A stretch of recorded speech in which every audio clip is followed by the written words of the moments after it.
Welcome to English Podcast. Subscribe our channel for more update. Welcome to the deep dive. Today we're zeroing in on something that holds back so many English learners. Even ones who, really know their stuff with grammar and vocab. Yeah. It's those pauses. Yeah, the hesitations, the ums. Exactly. They Yeah. can really disrupt your flow, knock your confidence. It's a really common challenge, actually. You often find people understand English quite well. Right. But when it comes time to speak, the words they don't come out smoothly. It's like a disconnect. Yeah, between knowing and actually saying it in the moment. Precisely. So our mission today is to sort of unearth some really practical step-by-step strategies, ways to make your spoken English smoother, get rid of those hesitations. We've looked at some great stuff from the SpeakUp Sessions English podcast for this. Yeah, and these aren't just, abstract ideas. We're talking about concrete things you can actually do. Right now. Pretty much. To build fluency and just feel more sure of yourself when you talk. Okay, great. So let's dig into the main problem first. Why does this happen? Why do learners feel like they know English, but then just freeze or stumble? Well, the source material points to a few key reasons. A really, really common one is thinking in your native language first. Oh, the translation step. Exactly. You form the thought, then your brain has this extra job of translating it into English. Right. And that conversion, it takes time, just a moment, but that's where those pauses often creep in. That makes total sense. Like an extra mental hurdle slowing everything down. What else? What other factors are there? Another big one is simply, not enough actual speaking practice. The podcast used a great analogy. Speaking is like a muscle. Okay. You can read about weightlifting, understand the theory perfectly. Yeah. But if you don't actually lift the weights, the muscles don't grow. It's the same with speaking. You can know all the rules, tons of words. But if you don't practice using them, you won't get that agility, that fluency. Exactly. So it's not just passive learning. You've got to actively, make the sounds, which I guess can feel pretty intimidating for people. It definitely can. Is that linked to the third reason? The fear of mistakes. Absolutely. That desire to be perfect, it can really get in the way of fluency. How so? Well, learners often pause because they're scanning their brain for the perfect word or making sure the grammar is absolutely flawless. Right, rather than just getting the idea across. Exactly. They'd rather stop and think than say something slightly imperfect. But, real conversations, even between native speakers, they're rarely perfect. That's true. We all stumble sometimes. Oh. Okay, so we've got thinking in the native language, not enough practice, and that fear of imperfection. Those are the culprits. Pretty much, yeah. So now the solutions. What practical tips did the SpeakUp Sessions podcast offer? How do we speak more smoothly? Okay, they had some really excellent, very actionable strategies. The first one might sound a bit counterintuitive, actually. It's about using filler words, but strategically.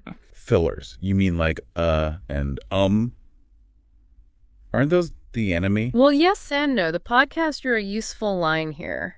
Too many random definitely hurt fluency. Right. But intentional fillers like,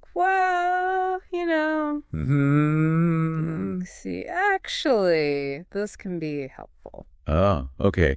So you use actual words to buy yourself thinking time instead of just silence or Exactly. It keeps the conversation flowing while your brain catches up. That's a neat trick. I like that distinction. What's next? Next up is something we sort of touched on already. Practice speaking. Every single day. Every day sounds like a lot. Well, they suggested even just 5 minutes can make a difference. 5 minutes. Okay, that sounds manageable. What kind of practice are we talking about? Not like formal speeches. No, nothing like that. Super simple stuff. Talk to yourself out loud. Describe what you're doing as you do it. Like, okay, now I'm making coffee. Exactly. Or what you had for breakfast, your plans for the day. They even suggested talking to yourself in the mirror. Huh. The point is just getting comfortable forming sentences and saying them out loud, even if no one else hears. Getting the mouth and brain coordinated, like a little warm-up. Makes sense. What other techniques? Another really powerful one they mentioned is shadowing. Shadowing. Right. I've heard of that. Sounds kind of intense. It can be, but it's effective. You listen to a native speaker and you repeat what they say almost immediately. You try to copy their rhythm, their intonation, the speed. So you're mimicking them in real time. How does that stop you pausing later? It trains your mouth and brain to work together faster, more smoothly. By imitating that natural flow, you start to internalize it. So you learn the music of the language, kind of. You could put it that way, yeah. It helps you speak more naturally without having to consciously think about every single sound or pause. Okay. What about those moments, though? Your mind goes blank, the word just disappears. What do you do then instead of just stopping? Yeah, that's a common fear. The advice here was very practical. Don't just freeze. Don't stop the whole conversation because you forgot one word or made a tiny mistake. Try using different words. Explain around it. Exactly. Or use gestures if that helps. Describe the concept. The main thing is just keep the communication channel open. Keep talking. So if you forget garage, you could say, the place I put my car. Precisely. It keeps things moving. It shows you can communicate even without the perfect vocabulary word at that exact second. That's really useful. Okay. And the last main strategy. The last one, and maybe the most fundamental, is trying to think directly in English. The big one. Cut out the middleman, the translation step. That's the goal. It's obviously not easy at first. No kidding. How do you even start? They suggested starting small, like try consciously thinking about simple things in English during the day, maybe physical sensations, I'm feeling a bit cold, or objects you see, that's a blue cup. Just labeling your immediate world in English in your head. Kind of, yeah. Make a conscious effort to form those basic thoughts directly in English. As you practice speaking more, get more vocab, it becomes easier over time. And the idea is, if you're thinking in English, the words come out faster, with fewer hesitations. That's the core idea, yes. You're removing that translation delay. Okay, brilliant. So, to recap the strategies, use fillers deliberately, practice speaking daily, even briefly, try shadowing, don't stop for mistakes, explain around them, and work towards thinking in English, maybe starting with your immediate environment. You got it. Those are the key takeaways on technique. Now, the SpeakUp session source actually gave a little example conversation, didn't it? Yeah. Between Jack and Emma at a B1 level. Yes, they did. It was a nice illustration. Jack was talking about his daily practice. What did you say he did? He mentioned listening to a short podcast, which is great passive input. Right. But then he also talked about doing self-talk in English during his morning routine, while making tea, finding his mug. So applying that talk to yourself tip. Exactly. Narrating simple, everyday actions in English, even at that B1 level. Good. What else came up?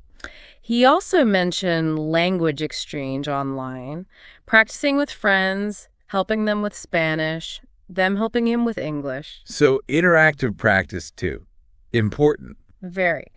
And then later, when Emma asked about forgetting words, Jack gave that exact example we just discussed. The garage one. Yeah, saying the place where I put my car instead of just stopping. Okay.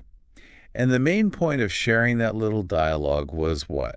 To show that fluency isn't about perfection. It's not about knowing every word. It's about keeping going. Exactly. Keeping the communication flowing, finding ways around the gaps rather than just shutting down. Right.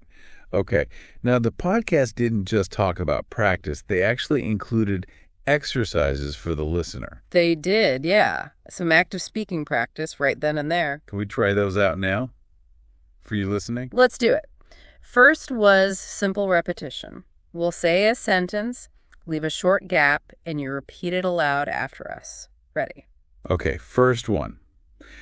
I want to speak English fluently. Pause fives. Okay, next.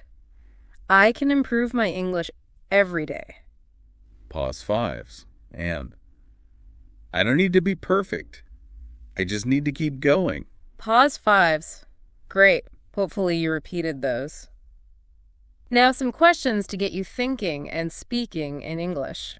We'll ask, then pause for about 10 seconds for your answer out loud. Okay, first question. What did you eat for breakfast today? Pause tens. Second one, what do you do in the morning? Pause tens. All right, and the last one. What's one thing you want to do in English this year? Pause tens.